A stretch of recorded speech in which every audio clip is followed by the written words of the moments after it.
Czuję deszcz,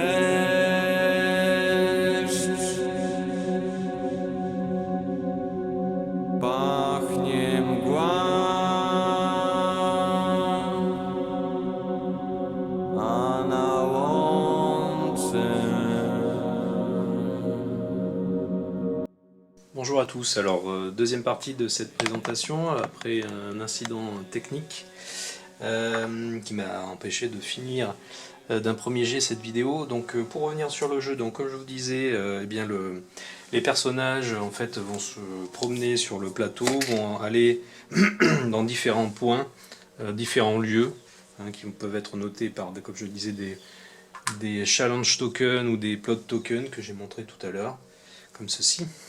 Donc ce qui va déclencher bien des événements dans les différents scénarios que vous allez retrouver ici, qui sont dans ce livret. Donc là j'ai terminé justement le Safe Haven plutôt, donc le refuge sécurisé.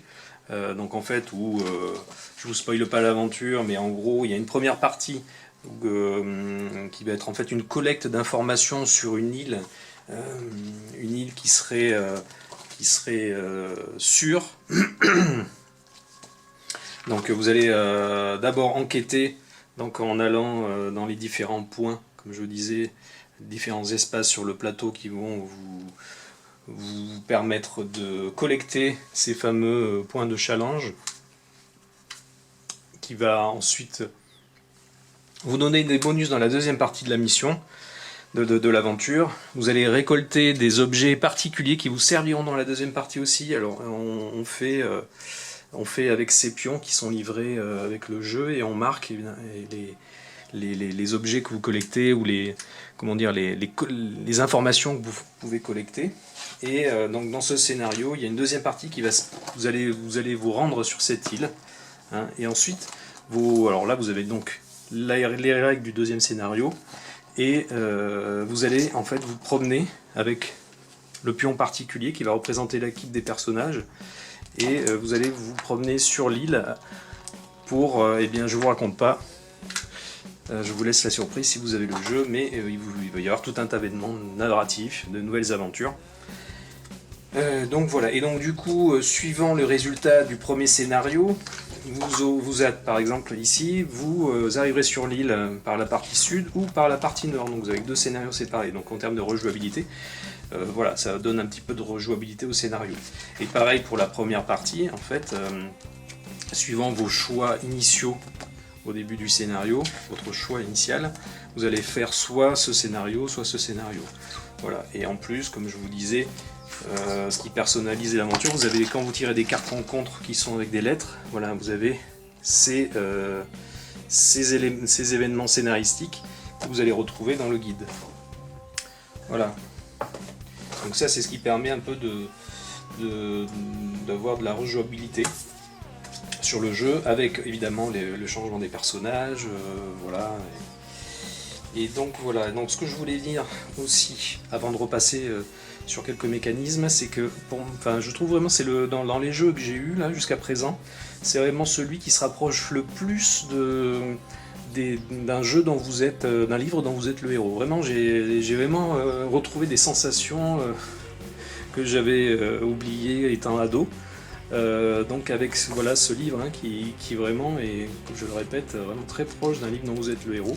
Et vous allez en fait, il y a vraiment un élément de littéraire un petit peu dans ce jeu. Vous allez quand même passer du temps à lire. Voilà, faut avoir ça en tête. Vous allez avoir un petit peu, vous allez plonger un peu dans ce livre. Évidemment, il y a toute une partie aventure sur le plateau, avec vous allez devoir réfléchir un peu au franchissement des différents terrains. Vous voyez que par exemple là, ces terrains sont infranchissables, les forêts ça coûte 2 points de mouvement, pareil pour les montagnes. Voilà, il y a cette partie un peu exploration, land crawling, mais vous allez beaucoup lire aussi. Voilà, faut avoir ça en tête. Vous allez c'est un jeu très narratif, mais vraiment dans le sens où vous allez lire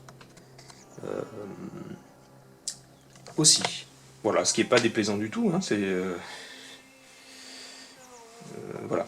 Alors, pour les mécanismes que je trouve sympas, donc on a parlé de quoi? On a parlé des réparations, on a parlé... Voilà, donc quand vous allez terminer votre mouvement, en fait, suivant le terrain où vous arrivez, vous allez, comme je disais, piocher ces cartes ou ces cartes. Ensuite, quand vous allez explorer, les personnages ont des points d'exploration. Par exemple, Nelly Thompson ici a 3 points d'exploration.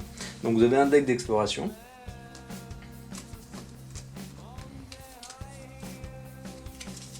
Qui est celui-ci. Là, j'ai quasiment fini l'aventure. Donc il se représente comme ceci. Donc vous allez retourner la première carte. Et suivant le terrain où vous êtes, vous allez voir ce que vous gagnez. Donc là, par exemple sur la route, vous gagnez un pion un bidon d'essence. Par contre, vous devez placer un pion de danger en fait hein, sur votre espace, sur votre case. Ici en forêt, vous allez gagner un pion une trousse de soins. Ici, vous gagnez un point de ressources.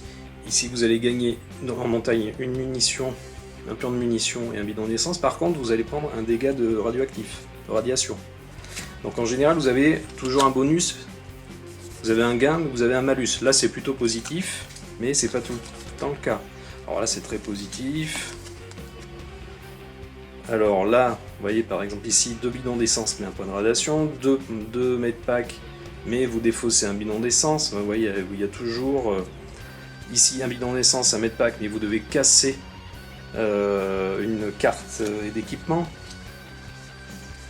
Là en montagne, vous récupérez 2 munitions, mais vous prenez un dégât sur le véhicule.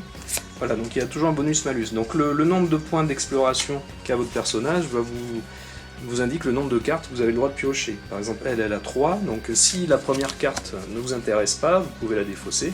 Vous passez à la deuxième, par contre vous ne pouvez plus revenir à la première. Donc voilà, et si la deuxième ne vous intéresse pas non plus, vous pouvez en piocher une troisième, et voilà, par contre celle-ci vous serez obligé de la prendre. Donc ça c'est sympa, c'est un mécanisme tout simple, qui marche bien, qui est efficace, on passe pas 3 heures voilà, à explorer, et puis il y a tout de suite une action, un gain et un malus, ça c'est bien. Dans les decks, je ne vous ai pas montré, il y a les decks particuliers, des cartes spéciales, donc en général, cela va être des objets propres au scénario. Hein, donc je ne vous montre pas, mais il y a des boss, il y a des objets voilà, que vous allez pouvoir récolter, mais qui sont très spécifiques au scénario. Au contraire des monstres ou des adversaires que vous allez rencontrer dans les cartes Wasteland, là, où vous allez pouvoir retomber plusieurs fois dessus, ou des fois qui sont en double. Là, chaque carte est unique et rattachée à un scénario. Donc voici le deck en fait, des cartes spéciales que l'on a eu avec le Kickstarter. Hein. Donc là, on a quelques boss, quelques méchants. Peut-être pas des boss, mais des méchants de plus, des accessoires. Voilà, donc ça c'est relié en effet au scénario. Donc je pense particulièrement au scénario Red Lords. Ensuite aussi vous avez un petit mécanisme en fait que j'ai pas expliqué là qui a été rajouté par le Kickstarter. Donc de lieux, c'est-à-dire on va pouvoir poser des pions sur le plateau qui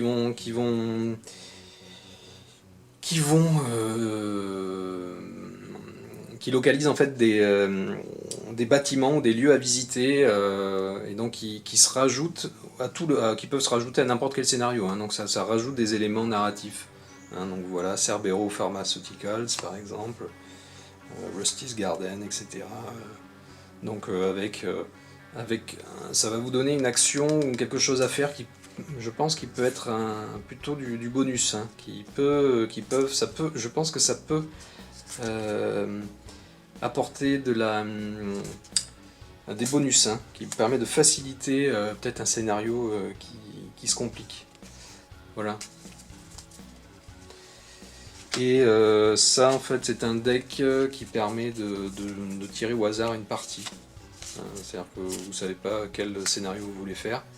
Et bien Voilà, donc moi j'ai ce deck, mais malheureusement je n'ai pas ce scénario, ni celui-ci, ni celui-ci. Bon, par contre j'ai Road to Ruin, Safe Haven, Awakening, Sunken Treasures et Rise of the Red Lords. Donc déjà rien qu'avec ça, hein, qui correspond au pledge de base, vous avez quand même un paquet d'heures possible. Donc voilà, pour revenir donc au livre de scénario donc de base, puisque moi je n'ai pris que le pledge de base, je le regrette un peu. Pour tout vous dire, donc là j'en suis au la troisième aventure, donc qui est Awakening, qui en gros va vous obliger, alors là pareil je spoil pas, mais à combattre des ennemis, comment dire, les sbires de la compagnie Cerbero, qui sont plutôt des robots ou voilà, des monstres mécaniques, on va dire, robotisés. Donc vous aurez pareil un système de scénario suivant. Alors là, c'est, vous voyez, la longueur 3 heures, hein, de 2 à 4, donc ça peut se jouer en solo, c'est du coopératif. Okay. Donc là, niveau moyen, le scénario numéro 2, donc, qui était Safe Haven. Alors 45 minutes, non, ça c'est Road to Ruin. Safe Haven, on avait 3 heures, hein, et c'est ça, hein, c'est bien 3 heures, 2 à 4, easy. C'est assez long, hein, au total, hein, les parties sont assez longues. Hein. Donc si vous jouez pas en solo à plusieurs, il faut vraiment prévoir une après-midi. Donc Awakening, voilà, 3 heures de 2 à 4 médiums. Donc là pareil, vous allez avoir, suivant les embranchements, des scénarios exécutés, puis là il y aura un combat a priori contre un gros boss final. Voilà, et donc ensuite, alors là ça continue après le combat du boss, vous voyez, c'est assez long. Hein. Alors vous voyez, encore on va dire ce dernier scénario dans la boîte de base, c'est Sunken Treasures, donc là c'est un compétitif qui dure 5 heures. Hein. Donc voilà, c'est de l'aventure. Hein. On lit, on se balade sur le plateau, c'est long, faut avoir, voilà, c'est une vraie aventure un peu littéraire que vous allez. Il y a un aspect littéraire du jeu. Je le répète. Donc là, compétitif. Donc là, je vous avoue que celui-ci, je l'essaierai bien quand même en solo pour voir, parce qu'il a l'air assez sympa, puisque vous allez vous frotter ou alors être en contact avec les différentes factions que vous apprenez à connaître dans le jeu. Donc le cartel marchand, Alice, les corsaires, l'ordre du vieux monde, et Aristois, je sais pas ce que c'est. Bon voilà, avec des petits mécanismes qui sont différents à chaque fois. Ensuite ça, Rise of the Red Lord, c'est un scénario du Kickstarter qui était ajouté, mais qui est intégré à la boîte, hein, qui sera intégré à toutes les boîtes, même si elle sort, je pense, dans le commerce. Donc là, 2 heures de 2 à 4, niveau avancé, alors il faut voir, niveau difficulté, ce que ça donne. Pour les 2 premiers scénarios, j'ai trouvé que la difficulté était raisonnable. En effet, par contre, au niveau avancé, il faut voir ce que ça rend. Donc voilà.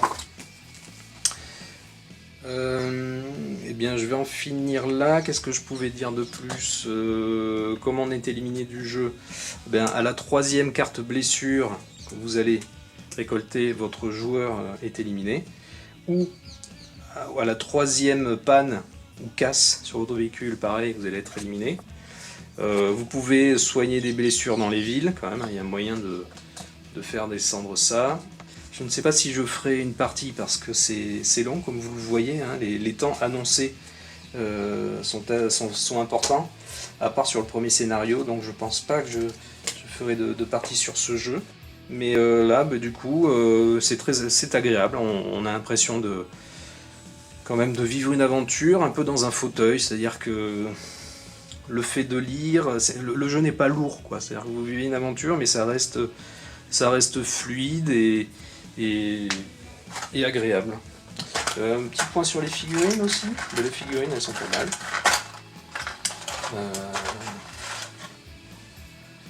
Donc ça, c'est le boss, hein, The Red Lord. Elles sont plutôt sympas, les figurines, hein, vous voyez. En termes de détails, c'est tout à fait correct.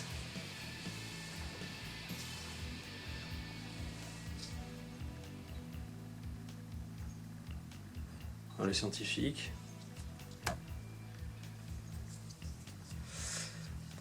Voilà, ça mérite d'être peint, mais c'est assez fin finalement, ils sont plutôt pas mal. Voilà, je vous les montre pas toutes, mais elles sont toutes bien réussies.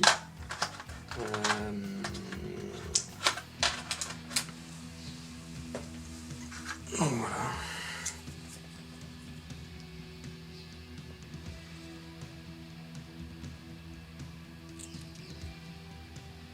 Ok.